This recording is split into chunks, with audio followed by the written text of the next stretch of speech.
घटना चक्र में आपका बहुत बहुत स्वागत है। सबसे पहले हम चर्चा करेंगे एनडीए में जो सियासी सर्कस चल रहा है। उस सर्कस इसलिए कह रहे हैं कि लगातार ये जारी है और आप में से किसी को नहीं पता है कि ये हो क्या रहा है, बीजेपी क्या चाहती है और उनके जो सहयोगी हैं जेडीयू उनकी क्या मंशा है। नसीहत देते हैं नेता और खुद ही फिर बिना नाम लिए बयान भी देते हैं, फजीहत करवाते हैं। तो इस नसीहत से जो फजीहत करवाते हैं इसका नतीजा क्या होने वाला है। सबसे पहले हम दिखाते हैं बीजेपी के प्रवक्ता मीनाक्षी लेखी ने आज जेडीयू के बयान पे क्या कहा। मीनाक्षी लेखी नई प्रवक्ता बनाई गई हैं राजनीतिक टीम में। I have specifically said that so far as secularism part is concerned, we all are very secular. And anybody who is in BJP is a secular person, and Mr. Nitish Kumar does not have to speak on this issue. And BJP's stand is very, very clear, which we said yesterday, that we discard anything which, if at all, any accusation is made against any of our chief ministers. And the focus should be on how we have to get the UPA out from the power which they have been enjoying unjustifiably. Bharatiya Janata party में कोई भी ऐसा व्यक्ति दायित्व पर नहीं है जो कि सेक्युलर ना हो और असंप्रदायिक तरीके की भावना रखता हो। 2002 में भी नीतीश जी हमारी सरकार में शामिल थे और साबरमती एक्सप्रेस के दौरान वो रेल मंत्री भी थे। और ऐसे में जो भी कोई विषय हमारे जो मुख्यमंत्री हैं उनके विषय में कहेंगे तो वो उस। आपने सुना बीजेपी के प्रवक्ता हैं मीनाक्षी लेखी, उन्होंने कौन कौन सी बातें कही। इस पर हम विशेष रूप से चर्चा करेंगे कि जो बातें कही हैं उन्होंने। लेकिन जेडीयू के नेता हैं साबिर अली, सांसद हैं, जिन्हें कल शरद यादव ने कहा था कि पता नहीं वो क्या जाके बोलते रहते हैं, क्यों बोलते रहते हैं, उनको बड़ी नसीहत दी थी। आज वो क्या बोल रहे हैं खुद देखें आप। सवाल बेबुनियाद है। नीतीश कुमार जी उस वक्त रेल मंत्री थे और जो उनका कर्तव्य था, जो जिम्मेदारी थी, बड़ी बुलंदी के साथ, ईमानदारी के साथ और सफाई के साथ उसका उन्होंने निर्वहन किया। रेल मंत्री की जिम्मेदारी थी जो हादसा हुआ उसकी इंक्वायरी तेज हो, स्वच्छ हो, निष्पक्ष हो और जो भी मामलात हो उस देश के सामने आए। उन्होंने अपने कार्यों का निर्वहन बड़ी बुलंदी के साथ, ईमानदारी के साथ और सतर्कता के साथ किया। इसलिए कोई भी व्यक्ति अगर उस इश्यू पे बोलता है तो मैं समझता हूँ कि अपने आप में आश्चर्यजनक है कि उस इश्यू पर, और मैं समझता हूँ कि नीतीश कुमार जी जिसके अगुवाई और जिसके अगुवाई में सरकार चली थी आदरणीय अटल बिहारी वाजपेयी की, उन्होंने जो उनकी कर्तव्य थी, उन्होंने कहा कि जिस प्रदेश में कोई घटनाएं होती हैं उस प्रदेश की मुखिया की जिम्मेदारी है कि वो राजधर्म का पालन करे। मैं समझता हूँ उनकी अगुवाई में नीतीश जी ने बड़ी ईमानदारी और दयानतदारी के साथ अपने कामों को अंजाम दिया। हमारी पार्टी कोई ऐसी इंस्टीट्यूशन, कोई स्कूल नहीं खोल रखी है कि सर्टिफिकेट देती है, या कोई अलमीरा नहीं रखा है जहाँ सर्टिफिकेट जमा करती है। इसलिए हम लोग न किसी से सर्टिफिकेट देते हैं और न सर्टिफिकेट लेते हैं। बड़ी जो बात रखी ये है, जेडीयू के नेता हैं, सांसद हैं साबिर अली, जिनको कल शरद यादव जी ने, जो पार्टी के अध्यक्ष हैं, उन्होंने नसीहत दी थी। नसीहत के बाद वो क्या करवा रहे हैं और क्या कर रहे हैं आप खुद देख सकते हैं। आगे बढ़ते हैं। इस पे कांग्रेस के प्रवक्ता हैं राशिद अलवी साहब, उन्हें मौका मिला है कांग्रेस को इस समय बिल्कुल सही समय पे सही बात कहने का, या सही समय पे अपनी सियासी बात कहने का। क्या कहते हैं राशिद अलवी, आप खुद देख लें। संविधान में ऐसा कहीं नहीं लिखा है, लेकिन हर आदमी को सोचने की आज़ादी है। मैं फिर बार बार कहूँगा कि एनडीए के अंदर जो घमासान है प्रधानमंत्री पद के लिए, ये उनका घरेलू झगड़ा। और मैं फिर ये बात दोहराता हूँ कि एक ऐसी चीज़ जिसकी कोई संभावना नहीं है, उसके लिए अगर वो झगड़ा कर रहे हैं तो ये उनका अपना निजी मामला। हम किसी दूसरे के घर में न कभी झांकने की कोशिश करते हैं, न ये जानने की कोशिश करते हैं कि किस मुद्दे पर झगड़ा चल रहा है। कहीं ऐसे मुद्दे पे तो नहीं चल रहा, ऐसी चीज के लिए तो नहीं चल रहा जिस चीज की कोई संभावना ही नहीं है। ये थे राशिद अल्वी साहब। डॉक्टर शकील अंसारी साहब हैं, सदस्य हैं ओबीसी आयोग के और राजनीतिक विश्लेषक भी हैं, राजनीतिक तमाम गतिविधियों पे बड़ी पैनी नज़र रखते हैं। भूपेंद्र रमानी साहब हैं, वरिष्ठ पत्रकार हैं, पूर्व संपादक हैं हिंदुस्तान समाचार के। शकील साहब, आपसे पहले जानना चाहेंगे, कई दिनों से लगातार, ये कुछ आज और कल की 24 घंटे की बात नहीं है, 72 घंटे की बात नहीं है, कई महीनों से अगर कहें तो भी शायद ठीक ही होगा कि ये जेडीयू और बीजेपी के बीच में वाक युद्ध चल रहा है।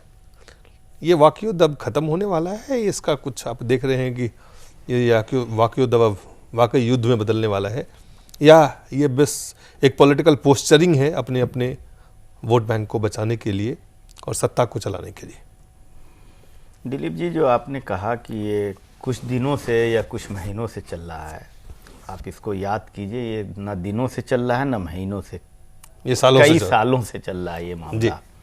और ये कई सालों से चल रहा है और एक दूसरे पर उंगली भी उठा रहे हैं और फिर साथ भी हैं। तो अब ऐसा है कि कोई भी बेमेल शादी हो जाती है तो कुछ दिन तो झेलना ही पड़ता है, लेकिन आखिर तो अंजाम तलाक पर ही जाता है। तो ये बेमेल शादी का अंजाम तलाक होना है, ये निश्चित है। अब अभी आपने देखा, दो जो बीजेपी की प्रवक्ता हैं वो कह रही हैं नीतीश कुमार को कोई हक नहीं है कि किसी के बारे में सेकुलर अनसेकुलर कहें।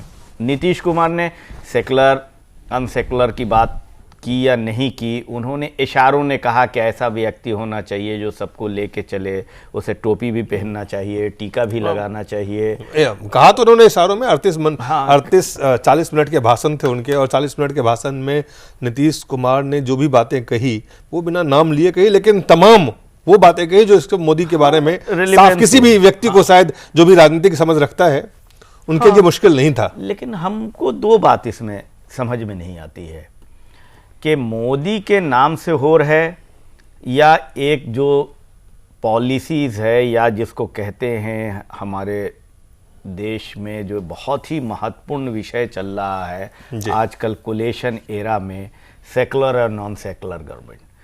तो नीतीश कुमार, हाँ, secular and non secular, secular और कम्युनल, उसको अगर जो राजनीतिक भाषा में उसको आप सेकुलर और कम्युनल कहते हैं, उसको नॉन सेकुलर को भी नहीं, मैंने सुना नहीं है कि नॉन सेकुलर। आज हम वही कह रहे हैं ना, वो दरअसल एक शब्द कभी नहीं सेकुलर, और आप या तो कहते हैं कम्युनल या कहते हैं सेकुलर। नहीं, वो सेकुलर या नॉन सेकुलर, नहीं, वो यही कह रहे हैं। कौन? नीतीश कुमार। क्या सीधा कम्युनल नहीं कह रहे हैं। सवाल है, पार्टी का एक पॉलिसी होता है, आइडियोलॉजी होती है, व्यक्ति तो उसमें कोई हार्डकोर होता है, कोई सॉफ्ट होता है, यही ना हो सकती है। आज उनको अडवाणी जी सॉफ्ट नजर आ रहे हैं, जबकि इस देश जानती है कि जब अडवाणी जी रथ यात्रा के लिए निकले थे और जो बाबरी मस्जिद और राम जन्मभूमि के इशू पर जो इनका चेहरा था, आज इनके मोदी के चेहरे से भी ज्यादा खतरनाक चेहरा उस वक्त दिखता था। तो आज वो सेकुलर कैसे हो गए नीतीश कुमार जी? आज गोधरा में उनके बीजेपी के लोग बोल रहे हैं कि यही थे। और रेल मंत्री जब इनके बदलने के बाद रेल मंत्री जब लालू प्रसाद आए तो दूसरा गोधरा के लिए जांच कमेटी बनाई गई। तीसरी सबसे महत्वपूर्ण प्रश्न है कि इन सबके बावजूद सत्ता तो आप चला ही रहे हैं बिहार की एक साथ और बोल रहे हैं, तो इसका मतलब यह है कि आप किसी न किसी वोटर को अट्रैक्ट करते हैं खाली जबानी जमा खर्ची से, उनके लिए करना कुछ नहीं चाहते हैं, और ये सब दिखावा है, इसमें प्रैक्टिकल कुछ नहीं है। चलिए, डॉक्टर मुनाजिर हसन है, जेडीयू के नेता है, सांसद है बिहार से। डॉक्टर साहब, बहुत बहुत स्वागत है आपका। चलिए, बहुत बहुत धन्यवाद, आमंत्रित किया। सबसे पहले डॉक्टर साहब, एक कई घंटे मैंने कहा था कुछ दिनों से चल रहा था, जो डॉक्टर शकील साहब बैठे उन्होंने कहा कई दिनों से नहीं कई सालों से चल रहा है। आप नसीहत भी देते हैं और फिर बयान भी फजीहत भी होता है, कहते हैं कि हम साथ भी हैं, हम इशारों में अलग होने के बात भी करते हैं। ये हो क्या रहा है, ये एग्जैक्टली है क्या, देश में लोगों को समझ में नहीं आ रहा है। देश में बिल्कुल अस्पष्ट है, कुछ समझने की और बहुत दिमाग लगाने की जरूरत नहीं है। जरा स्पष्ट कर दे तो बहुत बेहतर होगा। नीतीश जी के कैबिनेट में वो रहे और छवि है वो देश और दुनिया जानती है, और बड़े सम्मान लीड बीजेपी में जरूर सारे पार्टी के लोग इज्जत किया करते थे, और एक आइडियल रूप में नीतीश जी के जहन जी की छवि है वो चाहते हैं। आज नीतीश जी एनडीए सत्तावर लीडर कहते हैं और एक अलाई हमारी पार्टी है, तो हमारी पार्टी चाहती है कि हमने एक मिसाल पेश किया, वो मिसाल हमारा जो गठबंधन है वो देश के अंदर भी पेश करने का काम करे, और इसी कारण से हम देश के अंदर एक ऐसा सम्मान पर चाहते हैं जो देश के लोगों को और हर समाज की विकास करने वाला और सेकुलर जहन रखने वाला, यही तो हमारे मुख्यमंत्री ने कहा है, उसमें अन्यथा लेने की इसको क्या जरूरत है।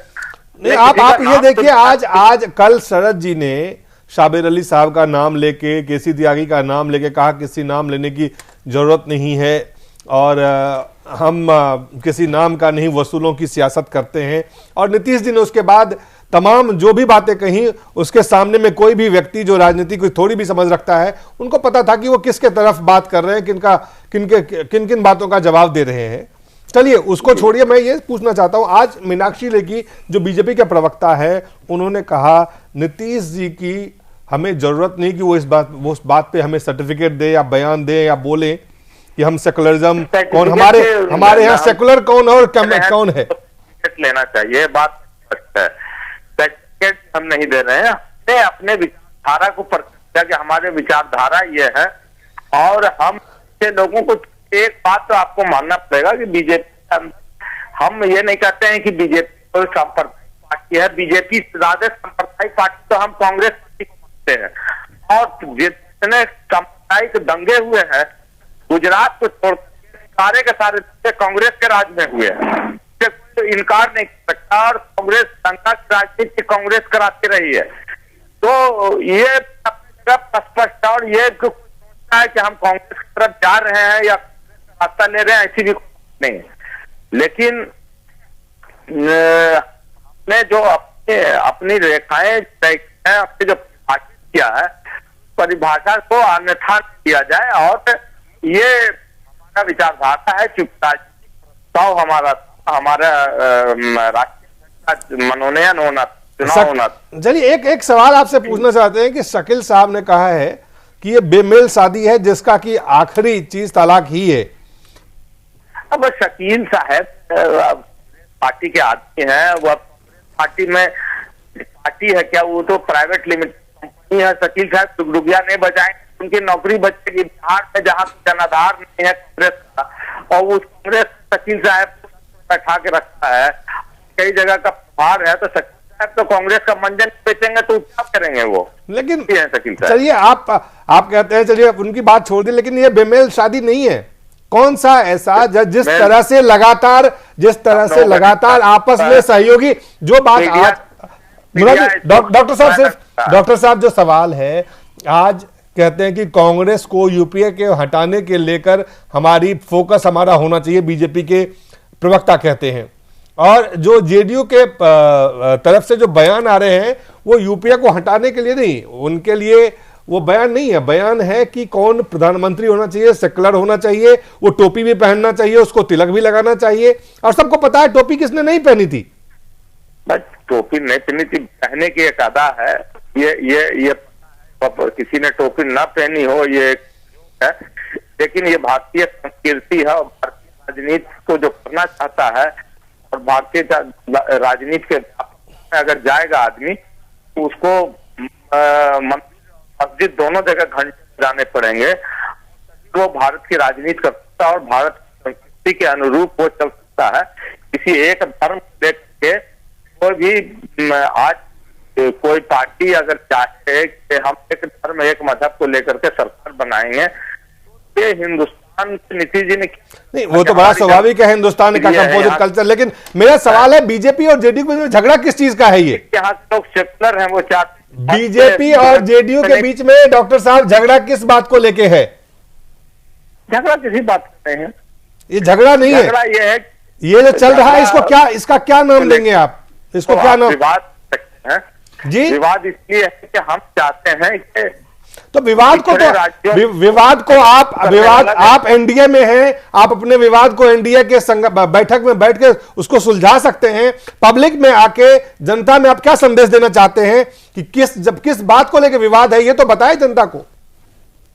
पब्लिक में यही हम संदेश देना चाहते हैं कि हम सेकुलर एजेंडे कंप्रोमाइज कहीं भी नहीं कर सकते। ये आप क्या एनडीए के बैठक में नहीं कह सकते हैं कि हम ये हमारी शर्तें हैं, इन शर्तों पे आप पब्लिक में आके अपने वोट बैंक की जो सियासत है उसको आगे बढ़ा रहे हैं, ये क्यों नहीं कहा जाए? वोट बैंक की सियासत हम कहाँ करते हैं? वोट बैंक की सियासत करते हम तो हम विकास करते, वो लालजी बराबर बोलते विकास से वोट कोई रिश्ता नहीं है, और हमने विकास करके दिखाया और समाज की विकास किया, हर तबके का विकास किया। समाज के उन को जो बिल्कुल बैकबेंचर थे उनको में ला के ये तो जो उनका काम है। चलिए, आप हमारे साथ है, हमारे साथ वरिष्ठ पत्रकार हैं भूपेंद्र जी, वो एक सवाल पूछना आपसे चाहते हैं। बोलिए, तो आप नरेंद्र फलाना ठिकाना उससे क्या होना? आपसे एक सवाल पूछना चाहते हैं वो। डॉक्टर साहब, मैं ये जानना चाहता था कि आपका जो एनडीए में एक बार जो गठबंधन है वो मुद्दों को लेकर गठबंधन है या व्यक्तियों को लेकर गठबंधन है? ये जो आपने अभी बात कही कि मुद्दों को लेकर, एक मिनट मेरा पूरा प्रश्न सुन लीजिए। इन मुद्दों पर हमारा गठबंधन हमारा, और जब मुद्दों को लेकर आपका गठबंधन है तो ये व्यक्तियों को लेकर बार बार विवाद क्यों आता है? हमने आने वाले राजनीति हमारी क्या होगी उसको कर दिया, और वो भी कह टालता, हम तक लोगों को जाहिर करना चाहिए कि उनका क्या मंतव्य होगा। नहीं, बात ये नहीं है, बात ये है कि जो आपका आपके पार्टी के अध्यक्ष जो बोलते हैं, उस पार्टी के अध्यक्ष की जो बात एक दिन कही जाती है उसे अगले दिन ही आपके पार्टी के दूसरे नेता जो है उसके खिलाफ बोलना शुरू कर देते हैं, उसके विपरीत दिशा में बोलना शुरू कर देते हैं। ये जो स्थिति है ये एनडीए को कहां लेकर जाएगी? एनडीए कहां जा रहा है ऐसी स्थिति में? सॉरी, नहीं हम आपका बात सुन पाए। चलिए, बहुत बहुत धन्यवाद।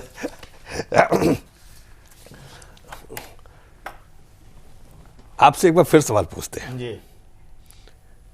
इसको अगर समझा जाए, समझने के लिए देखा जाए, एक आम दर्शक जो ये लगातार देख रहे हैं, एक आम जो टेलीविजन या देख रहे हैं या जो अखबार पढ़ रहे हैं, जो खबर सुन रहे हैं, उनको क्या समझ में आ रहा है? आपको क्या समझ में आ रहा है? ये क्या हो रहा है? इसमें साफ है, जदयू की जो राष्ट्रीय कार्यकारिणी और नेशनल परिषद, कोई दो संगठनों की बैठक हुई, उसमें जो अध्यक्ष चुने गए यादव जी, उसके बाद उनका स्पीच आया। स्पीच आने के बाद उन्होंने कहा कि हम लोग एकदम सेटिस्फैक्ट्री चल रहे हैं और हमारे लोगों को प्रेस में नहीं जाना चाहिए और ये करना चाहिए। लेकिन उस पार्टी के राष्ट्रीय अध्यक्ष जो हैं, एक्चुअली वो राष्ट्रीय अध्यक्ष नहीं है। राष्ट्रीय अध्यक्ष का पूरा जो कमान है वो नीतीश कुमार के हाथ में है। नीतीश कुमार ने जो चीज को इन्होंने बंद करना था, नीतीश कुमार ने उसी चीज को खोल दिया, और आज उनके साबिर अली सभी टीवी पर घूम के कह रहे हैं कि मैं सही था और राष्ट्रीय अध्यक्ष ठीक नहीं थे। तो मतलब ये है कि ये लोग जो कर रहे हैं वो चुनाव के लिए कर रहे हैं। चुनाव में उनका कैलकुलेशन ये है कि जो उनकी साख गिर रही है, साख गिर रही है या वोट बैंक बचाना है? नहीं, साख गिर रही है ना वोट ही बैंक के लिए। तो जो साख गिर रही है सरकार का, उसको नया रूप दे देना चाहिए। मोदी का एजेंडा खड़ा कर लीजिए वहां पे, और मोदी के नाम पर कम से कम वोट बैंक जो बर्बाद उनका हो रहा है या गिर गया है, उसको दूसरे वोट मुझे बैंक लगता है कि से शकील साहब जो कह रहे हैं इसको दूसरे ढंग से देखा जाए।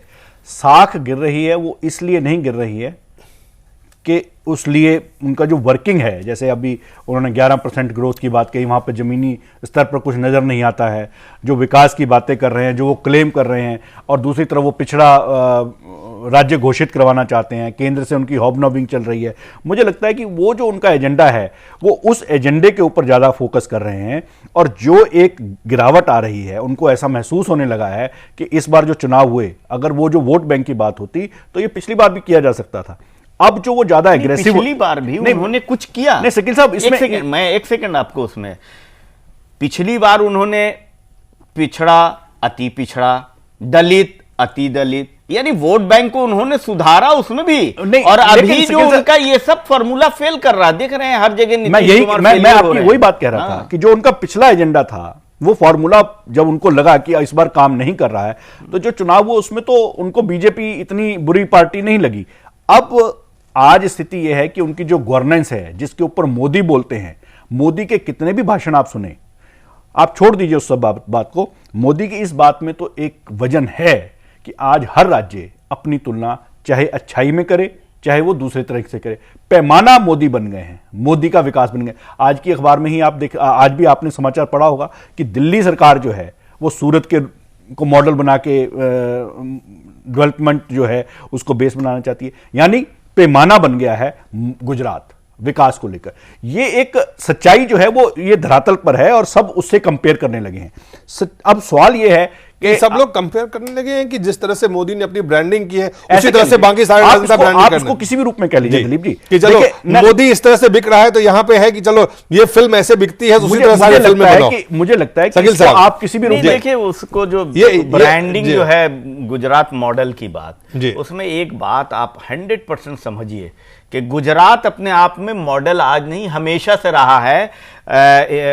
महात्मा जवाहरलाल नेहरू ने अपनी किताब में लिखा था, आप देखिए कि गुजरात में इंडस्ट्रियलाइजेशन तो 200 साल पहले से होता, ये अंग्रेजों के आने से वहां का इंडस्ट्रियलाइजेशन जो है प्रभावित हुआ था।